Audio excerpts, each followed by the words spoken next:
The vanilla versions of the Samsung Galaxy S21 and the Apple iPhone 12 are some of the best phones you can buy right now.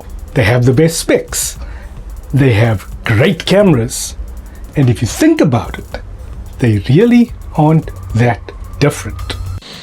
So here I have the S21 Plus and the iPhone 12 mini, very similar to their siblings in almost every way except size.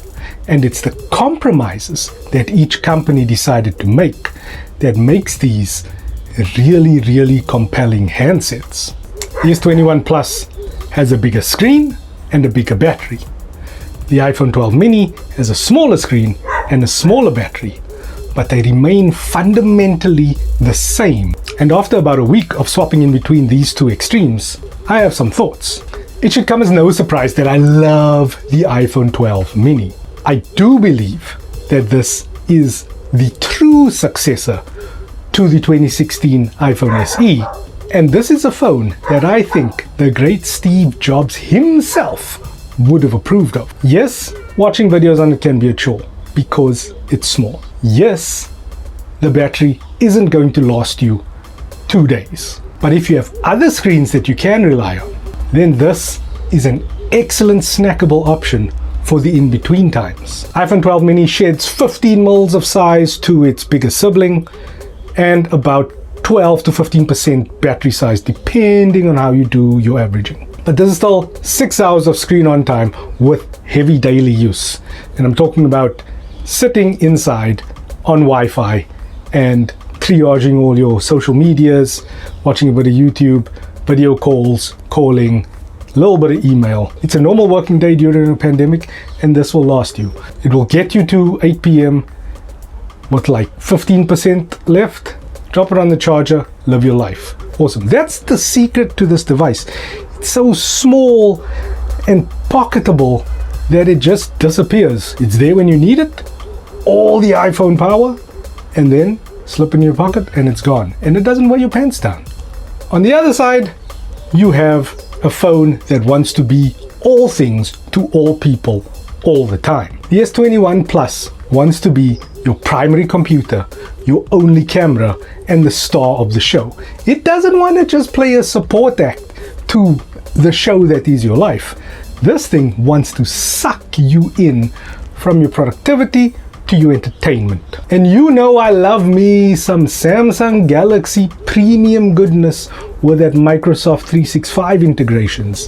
And then this is the place to be. Working off the Exynos 2100 base, this adds a couple of inches of screen real estate and adds about 15% extra battery capacity as well. It's also a full 10 millimeters taller than its smaller sibling that has the exact same internals and arguably screen quality. But with that extra battery, Galaxy S21 Plus didn't cover itself in glory as an endurance champ during my week-long stint in hospital because of COVID complications. Video calling on mobile is this thing's biggest weakness. You get a lot of heat radiating out of this frame, and with this metal bit over this camera hump over here, that heat also permeates into there. It's not a very comfortable place to be. There's a day one update when you get this device straight out the box. I was obviously running some pre-release software.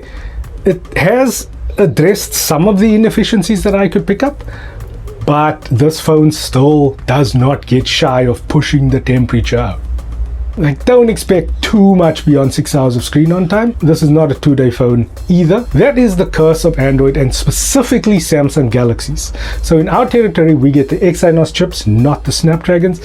And even though they are using the same cores as on the Snapdragon 888, Exynos 2100 clocks all those cores higher, so when it reaches for that power, trying to show you how clever it is, it burns through that battery just for that little bit, so it can show you, hey, look how good I am, look how strong I am. And as a straight up comparison, therein lies the rub. You might be seeing 3 lenses on the back of this device and only 2 on here, but I'm going to tell you that this should be treated as a dual lens phone. See, Samsung are doing that thing again with that 64 megapixel sensor, where it's not a telephoto, it's a 29mm lens versus a 26mm on the regular thing. That's like a 1.1 optical zoom. All they're doing is they're taking a crop on that 64 megapixel sensor and delivering it to you as a 12 megapixel telephoto still. This is a dual lens camera. It's got the standard 12 megapixel and the 12 megapixel ultra wide. Whatever they're doing on that 64 megapixel, no. But back to the stars of the show. Exynos 2100 now is extra smart. It has that new neural processor and that new image signal processing pipeline.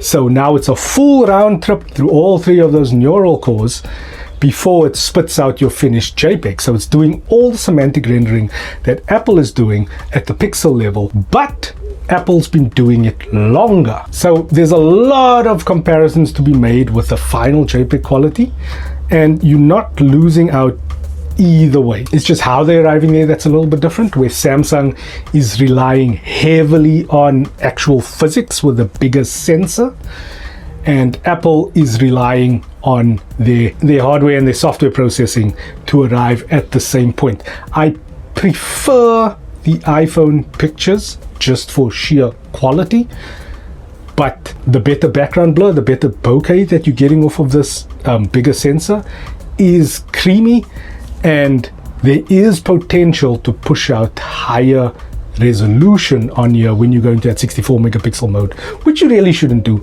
But I mean, I was a big fan of the Note 20, fan of the S20 before that. I'm still getting the S21 Ultra in for review to test out that new 108 megapixel sensor.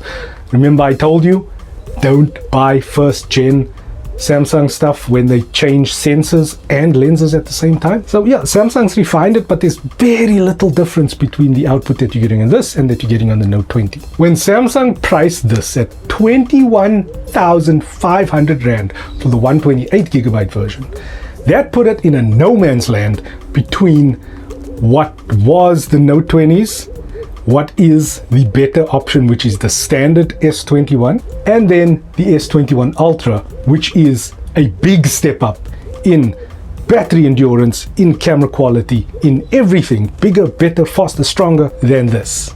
3,500 Rand premium you're paying for the Plus over the standard version. So Samsung is just asking you for more money without actually giving you anything more.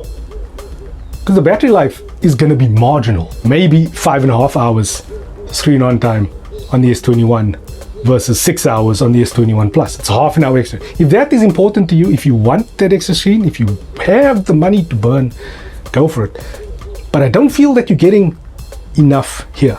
At 15,500 Rand right now for the 64 gig. We'll talk about internal storage in another video. The iPhone 12 distills that full premium iPhone experience into a very attractive little package. You're snipping 3,500 Rand off of the price of the iPhone 12, and it's only a smaller screen and a smaller battery. Add 1,500 Rand and you're up at 128 gigabytes, which is the same entry point here, still cheaper. And you can go all the way up and put that 3,500 Rand back and get 256 gigabytes of internal storage, paying the same price as a 64 gig iPhone 12, and you're just getting that plus more storage in a small package. Same cameras, same everything.